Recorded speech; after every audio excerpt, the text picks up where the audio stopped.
Capítulo 10 Doutrinação. Em uma manhã de 1996, Ray estava muito animado quando veio ao meu encontro. Sendo um dos que continuaram a residir nas instalações do Vida Pura, depois de ter finalizado o programa ministerial, ele ocupava um lugar especial em meu coração. Ray era um jovem que estava em conflito com os valores da Bíblia e do nosso século. Eu admirava sua caminhada com Deus, embora cometesse muitos erros. Ele sempre se arrependia deles. Ray tinha uma firme convicção em seu íntimo, a qual parecia colocá-lo de volta ao rumo quando ele se desviava. Pastor Steve, vi algo incrível na noite passada. Fui à casa de um amigo para ver luta de Tyson contra Holyfield. Ray sabia que assistir os canais fechados era contra as regras do ministério, por isso a sua ousadia deixou-me surpreso. Aparentemente, o que ele tinha a me dizer era tão maravilhoso que compensaria aquela infração. Holyfield nocauteou Tyson e disse ao mundo inteiro que a sua força veio de Deus.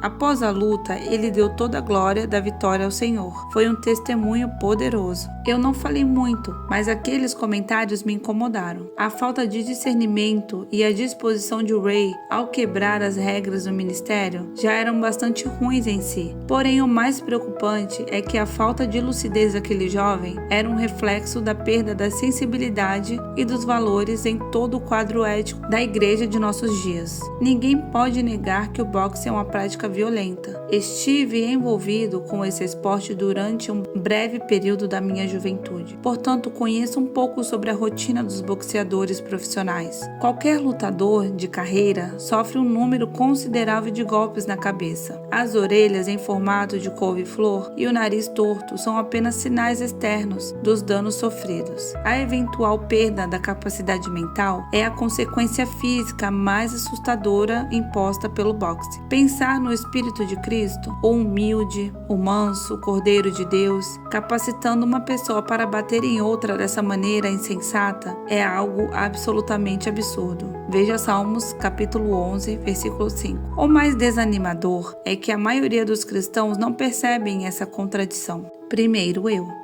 Um dos principais problemas do cristão é permitir ser mais influenciado pelos costumes da sociedade do que por Deus. Em outras palavras, a vida cristã tem sido moldada mais pela cultura popular do que pela palavra. Geralmente, o novo convertido continua a ter as mesmas atitudes de antes de confessar Cristo como seu Senhor. Infelizmente, mesmo depois de salvo, o primeiro lugar da sua vida continua sendo ocupado por ele mesmo. Eu não acredito que a maioria dos cristãos perceba o quanto seu ponto de vista e a sua opinião pessoal são influenciados pela cultura. Temos sido doutrinados a perseguir o sonho dourado, entre aspas, sem perceber, entretanto, que o espírito da Babilônia direciona essa busca. O Novo Testamento deixa bem claro, é preciso romper com qualquer padrão cultural que interfira na vida de amor sacrificial ordenada por Cristo. Nas palavras de George Werner, não devemos permitir que o pensamento materialista e a vida moderna nos arrastem para a maldição do vínculo da alma.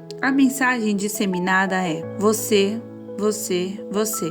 Sempre você. Porque não conseguimos discernir o quanto essa postura é contrária à de Jesus? Será porque fomos ensinados que essa é a maneira correta de pensar? Desde a infância, somos encorajados a ser o número 1, a ser alguém, a chegar na frente, a lutar por nossos direitos e assim por diante. Depois de anos ouvindo sobre o próprio interesse, não é nenhuma surpresa que a pessoa rendida a Cristo precise da palavra para refazer o seu modo de pensar e reordenar os seus valores. Paulo escreveu: assim que se alguém está em Cristo, nova criatura é. As coisas velhas já passaram, eis que tudo se fez novo. 2 Coríntios capítulo 5, versículo 17. Além disso, a autenticidade da conversão deve nortear a seriedade com que as coisas antigas, entre aspas, são examinadas à luz das coisas novas. Uma das coisas antigas que deve morrer é a tolerância com que se opõe aos desejos de Deus. Basear a vida no entretenimento e prazer egoísta é uma norma quase geral seguida pelo mundo. Mas o cristão se inclui nisso? Se a vida continua a mesma após a conversão, o servo de Deus está realmente vivendo à luz dos ensinamentos bíblicos?